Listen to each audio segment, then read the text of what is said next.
Let's talk about sawdust. I'm getting back into woodworking after being away for about 15 years, and I'm a little older now and hopefully a little wiser, and I am determined this time around to take sawdust more seriously. Last time around, I kind of let sawdust take over my shop, and this time I want to do better. I feel better about myself and my shop when I keep it clean. And I also know that sawdust can be a health hazard, and I want to take that seriously as well. I remember to this day a story from my childhood. We had a fella in our church who really liked to talk.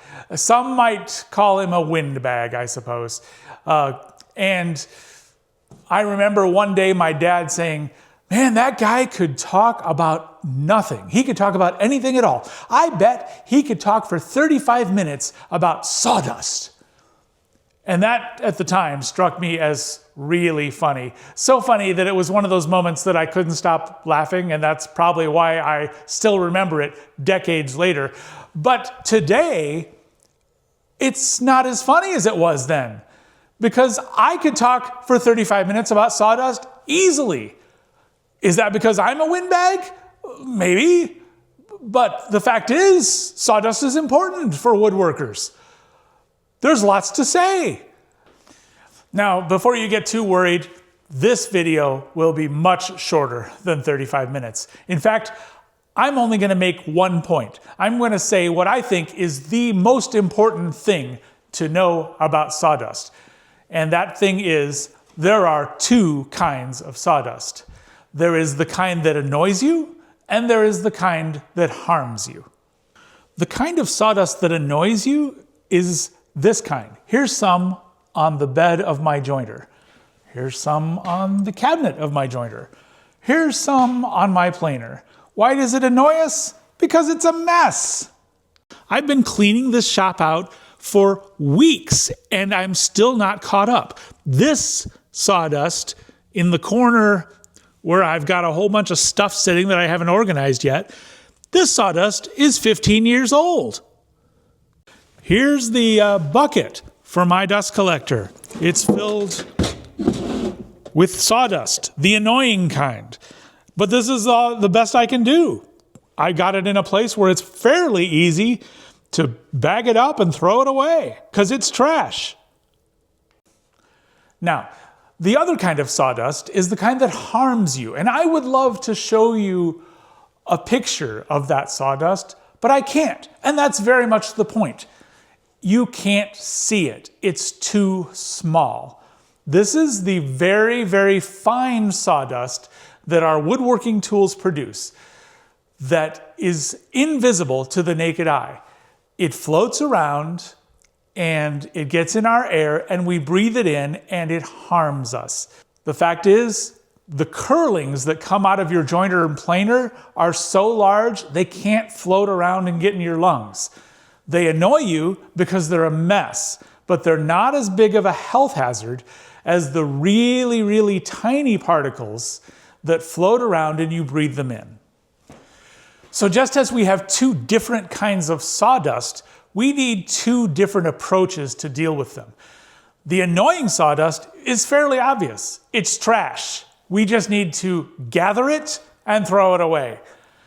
But the other kind of sawdust is a much more complicated problem.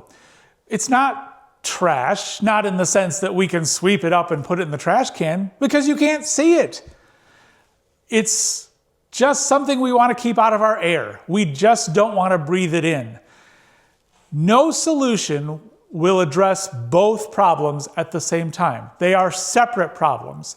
And that's why dust collectors, the things we use to deal with sawdust in our shop, have a thing called a separator. They separate the two kinds of sawdust into different locations so that we can deal with them separately. A dust collector that separates the two kinds of sawdust into separate places is called a two-stage dust collector. I have a separate video on this where I explain how two-stage dust collection works. In this case, my separator is something called a cyclone, And it basically just gets the big sawdust into that trash bin I showed you earlier, and it sends the rest of the sawdust, the stuff too small to see, through a filter. Here's the same principle with my Festool dust extractor. This dust extractor has a separator on top, which is the same principle as the cyclone. The annoying sawdust is kept up here as much as possible.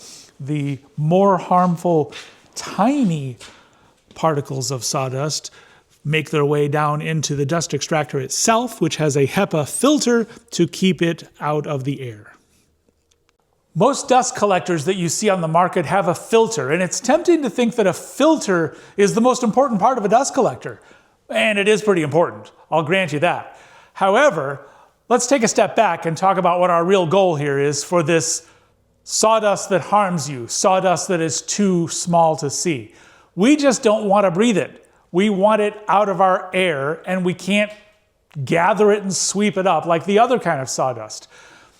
So what do we do with it? Well, to get it out of our air, we have a couple of options. We can either put it in different air, or we can capture it somehow. The put it in different air option is actually the best option if it works for you. And what I mean by this is vent your dust collector outdoors.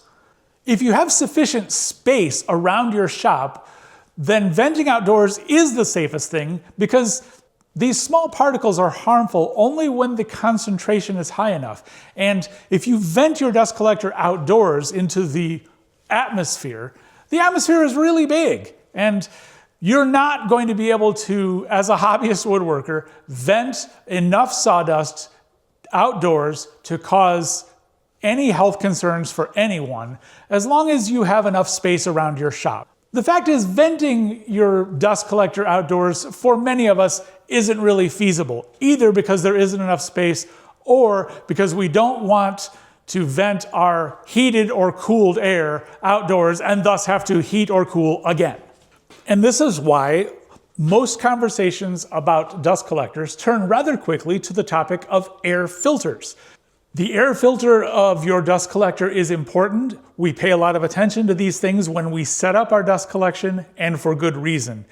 I dare say I could speak for 35 minutes just about the air filters, but today isn't the day for that.